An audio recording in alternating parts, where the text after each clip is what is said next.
దేవునికి స్తోత్రం కలుగునుగాక.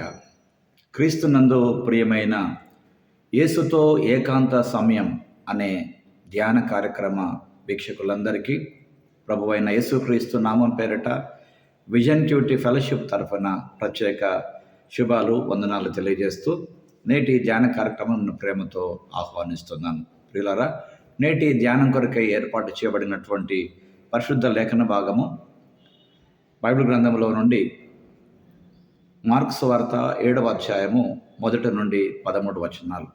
రండి, మొదటిగా వాక్య భాగమును చదివి మనము ధ్యానంలోకి వెళ్దాం. మీ దగ్గర బైబిల్స్ అందుబాటులో ఉన్నట్లయితే నాతో కలిసి వాక్యం చూడవలసిందిగా మీ ప్రభు పేరిట మనం చేస్తున్నాను. ముందుగా వాక్య భాగం చదువుకుందాం. యెరూషలేము నుండి వచ్చిన పరిసయ్యులను శాస్త్రులు కొందరును ఆయన వద్ద కూడి వచ్చి, ఆయన శిష్యులలో కొందరు అపవిత్రమైన చేతులతో అనగా కడగని చేతులతో భోజనము చేయుట చూచిరి. పరిసయ్యులను యూదులందరూ పెద్దల పారంపర్య ఆచారమును బట్టి చేతులు కడుక్కుంటేనే కానీ భోజనము చేయరు, మరియు వారు సంత నుండి వచ్చినప్పుడు నీళ్లు చల్లుకుంటేనే కానీ భోజనము చేయరు. ఇదియుగాక గిన్నెలను, కుండలను, ఇత్తడి పాత్రలను నీళ్లతో కడుగుట మొదలగు అనేక ఆచారములు వారు ఆచరించేవారు. అప్పుడు పరిసయ్యులను శాస్త్రులను, నీ శిష్యులెందుకు పెద్దల పారంపర్య ఆచారం చొప్పున నడుచుకొనక అపవిత్రమైన చేతులతో భోజనము చేయుదురని ఆయనను అడిగిరి. అందుకు ఆయన వారితో ఇలాగూ చెప్పాను, ఈ ప్రజలు పెదవులతో నన్ను గణపరచుదురు గాని వారి హృదయం నాకు దూరముగా ఉన్నది. వారు మానవులు కల్పించిన పద్ధతులు దేవోపదేశములని బోధించుచు నన్ను వ్యర్థముగా ఆరాధించుదురు అని వ్రాయబడినట్లు వేషధారులైన మిమ్మును గూర్చి యెషయా ప్రవచించినది సరియే. మీరు దేవుని ఆజ్ఞను విడిచిపెట్టి మనుషుల పారంపర్య ఆచారములను గైకొనుచున్నారు, మరియు ఆయన మీరు మీ పారంపర్య ఆచారం గైకొనుటకు దేవుని ఆజ్ఞను బొత్తిగా నిరాకరించుదురు. నీ తల్లిదండ్రులను గణపరచవలననియు తండ్రినైనను తల్లినైనను దూషించువానికి మరణశిక్ష విధింపవలననియు మోషే చెప్పాను గదా. అయినను మీరు ఒకడు తన తండ్రినైనను తల్లినైనను చూచి, నా వలన నీకు ప్రయోజనమగున్నది ఏదో అది కొర్బాను అనగా దేవార్పితమని చెప్పిన ఎడల తన తండ్రికైనను తల్లికైనను వానిని ఏమి చెయ్యనీయక మీరు నియమించిన మీ పారంపర్య ఆచారం వలన దేవుని వాక్యమును నిరర్థం చేయుదురు.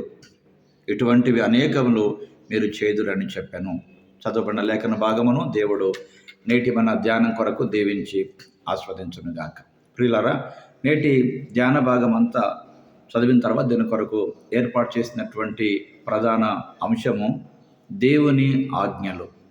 దేవుని ఆజ్ఞలు, the commandments of God are the God's commandments అనేటువంటి ఈ అంశమును ఆధారం చేసుకొని నేటి పాఠ్యభాగం యొక్క సారాంశాన్ని జాగ్రత్తగా మనం గమనించినట్లయితే, యూదులు అవిశ్వాసులతో సంబంధాలు పెట్టుకున్నారు. ఒక విధంగా అది అపవిత్రంగా భావించేటువంటి వారు. అవిశ్వాసులతో సంబంధం ఉన్న చేతులతో ఆహారం తినట అంటే వారి శరీరంలో అశుభ్రత ప్రవేశిస్తుందని భావించేటువంటి వారు. కాబట్టి వారు తినే ముందు తప్పకుండా చేతులు కడుక్కోవడం ఒక గొప్ప ఆనవాయితీ వారికి. పరిసయ్యులు శాస్త్రులు యేసు అతని శిష్యులను చూసి అందుకు భిన్నంగా చేస్తున్న పరిస్థితులను బట్టి సాంప్రదాయాలను మీరు మీరుతున్నారని మాటిమాటికి ప్రభును విమర్శించడం లేక ప్రశ్నించేటువంటి వారు. అయితే దేవుని నిజమైనటువంటి ఆజ్ఞలను వారు విస్మరించారని, ఒక విధంగా ఒక వ్యక్తి దేవునికి ఏది ఇస్తే అది తల్లిదండ్రులకు కూడా ఇవ్వకూడదు అనే ఒక ఆలోచన వారు పాటించారు. అదొక నియమం, దాన్ని కుర్బాను అన్నారు. అనేక సాంప్రదాయ నియమాలు వారు పాటిస్తూ తల్లిదండ్రులను వారు ఒక విధంగా నిర్లక్ష్య పెడుతున్నారు. తల్లిదండ్రులకు అవసరమైనప్పుడు వారి వైపు చూడడానికి కూడా అవకాశం ఇవ్వడం లేదు ప్రియులారా. అందుకే మీ తండ్రిని మీ తల్లిని గౌరవించడం అనేటువంటి ఆజ్ఞ కూడా ప్రభు వారికి ఇవ్వాల్సి వచ్చింది ప్రియులారా.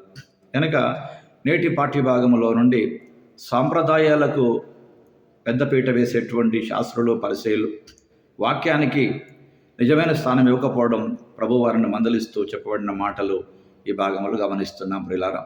ప్రధానంగా ఇందులో దేవుడు ఎవరు అనే ఆలోచన మనం తీసుకున్నట్లయితే 6 నుండి 8 వచనాలు ఆధారం చేసుకొని ఆయన మన అంతర్గత ఉద్దేశాలను పరిశీలించేటువంటి దేవుడు.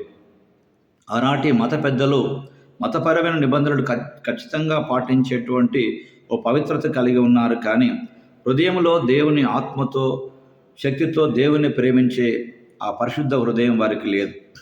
కనుక ప్రియులారా, నేటి పాఠ్యభాగంలో నుండి దేవుడు మనతో మాట్లాడుతుండగా నిజముగా మనం ఏ ఉద్దేశముతో ఈ మతపరమైన ఆచారాలను కట్టుబడి ఉన్నాం, ఈ నియమాలకు అనుగుణంగా మన సంఘ సభ్యులతో ఎలా వ్యవహరిస్తున్నాం అనేది నేటి పాఠ్యములో నుండి మనం జీవితానికి అనుభవించుకోవాల్సిన వారమై ఉన్నాం ప్రియులారా.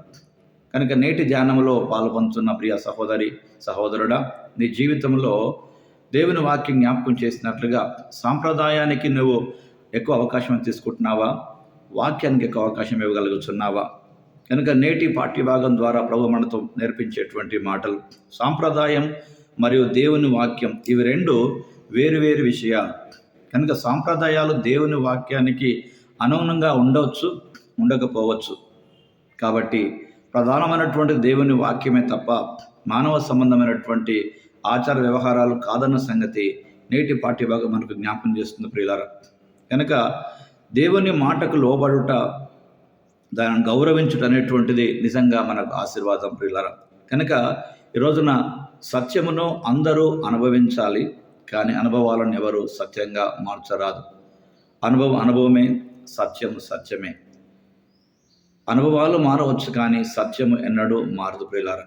కనుక వాక్యాన్ని పక్కన పెట్టి వాక్యం పేరిట జరిగేటువంటి ఈ సాంప్రదాయాలు, వాక్యం రాబెట్టేటువంటి ఈ పెద్దల పారంపర్య ఆచారాలు దేవుని వాక్యానికి వాళ్ళని దూరం చేసేటువంటి ప్రమాదం ఉన్న సంగతి వాక్యం మనకు హెచ్చరిక చేస్తుండగా ప్రియులారా, మనం దీన్ని గమనించవలసినటువంటి వారమై ఉన్నాం.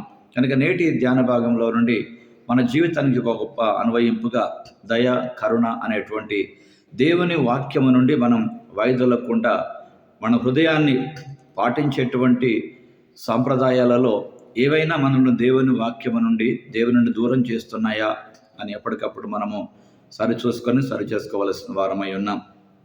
కనుక నేటి పాఠ్యభాగం ద్వారా దేవుని వాక్యమే ప్రాధాన్యం, కానీ సాంప్రదాయం తర్వాతే సంగతి ప్రియులారా ఈరోజు ప్రభు మనకు నేర్పిస్తున్నాడు.